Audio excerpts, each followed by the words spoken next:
പിറ്റേന്ന് രാവിലെ സോവാന്റെ ഉറ്റ സുഹൃത്ത് യങ്സുക്ക് സോവാന്റെ അച്ഛനെ കാണാൻ വരുന്നു. കുറ്റബോധം കൊണ്ട് അവൻ കണ്ണീരോടെ പറയുന്നു, അന്ന് സോവാനോടൊപ്പം സ്കൂളിൽ പോയിരുന്നെങ്കിൽ ഈ ഭയാനകമായ സംഭവം സംഭവിക്കില്ലായിരുന്നു.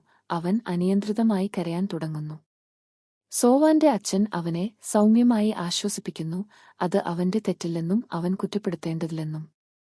സോവാന്റെ സുഹൃത്ത് അവൾക്ക് ധാരാളം ആശംസാ കാർഡുകൾ അയക്കുന്നു, അത് അവളുടെ ആത്മവിശ്വാസം വർദ്ധിപ്പിക്കാൻ സഹായിക്കുന്നു. പിറ്റേന്ന് രാവിലെ അവൾ അമ്മായിയോടൊപ്പം സ്കൂളിൽ പോകുന്നു. എന്നിരുന്നാലും സോവാൻ അവളുടെ ഓസ്റ്റമി ബാഗ് കാരണം അസ്വസ്ഥനാകാൻ തുടങ്ങുന്നു. ഉത്തരം ഇല്ലാത്തതിനാൽ അവളുടെ സുഹൃത്തുക്കൾ അവളോട് ഇതിനെക്കുറിച്ച് ചോദിച്ചാൽ എന്ത് പറയണമെന്ന് അവൾ വിഷമിക്കുന്നു.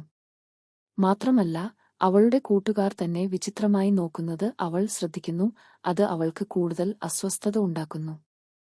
പക്ഷേ അവൾക്ക് അമിതഭാരം തോന്നാൻ തുടങ്ങുമ്പോൾ അവളുടെ അച്ഛൻ കൊക്കോമോങ് വേഷം ധരിച്ച് പ്രത്യക്ഷപ്പെടുന്നു. അദ്ദേഹത്തിന്റെ സാന്നിധ്യം അവളുടെ ആത്മാവിനെ ഉയർത്തുകയും അവൾക്ക് ആവശ്യമായ ആത്മവിശ്വാസം നൽകുകയും ചെയ്യുന്നു. ദിവസങ്ങൾ കഴിയുന്തോറും സോവാൻസിന്റെ അച്ഛൻ അവളെ സ്കൂളിലേക്ക് കൊണ്ടുപോകുന്നത് അവളുടെ ഏകാന്ത കുറയ്ക്കുന്നതിനാണ്. അവളുടെ ആശ്വാസം ഉറപ്പാക്കാൻ സോവാൻസിനെ പുരുഷ അധ്യാപകനിൽ നിന്ന് അല്പം അകറ്റി നിർത്തണമെന്ന് അദ്ദേഹം സ്കൂൾ തത്വത്തിൽ അഭ്യർത്ഥിക്കുന്നു.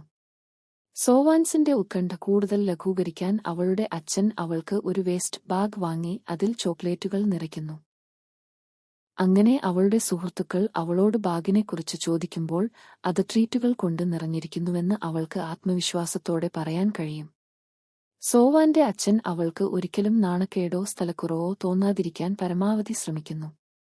അടുത്ത ദിവസം സോവാൻ സ്കൂളിലേക്ക് പോകുമ്പോൾ അവളുടെ സുഹൃത്തുക്കൾ അവളുടെ അരയിലെ ബാഗിൽ എന്താണെന്ന് ചോദിക്കുന്നു.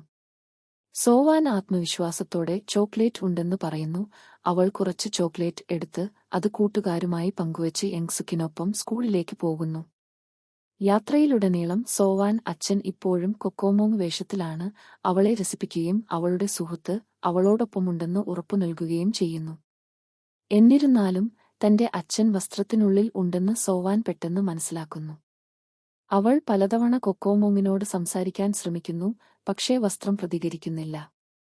കൗതുകത്തോടെ സോവാൻ അമ്മയുടെ കടയിലേക്ക് കൊക്കോമോങ്ങുമായി പോയി വസ്ത്രത്തിനുള്ളിൽ അച്ഛനാണോ എന്ന് ചോദിക്കുന്നു. സോവാൻ അമ്മ മുഖം മൂടി നീക്കം ചെയ്യുന്നു. സ്യൂട്ടിനുള്ളിലെ ചൂടിൽ വിയർപ്പിൽ നനഞ്ഞിരിക്കുന്ന അച്ഛൻ അതിൽ പ്രത്യക്ഷപ്പെടുന്നു.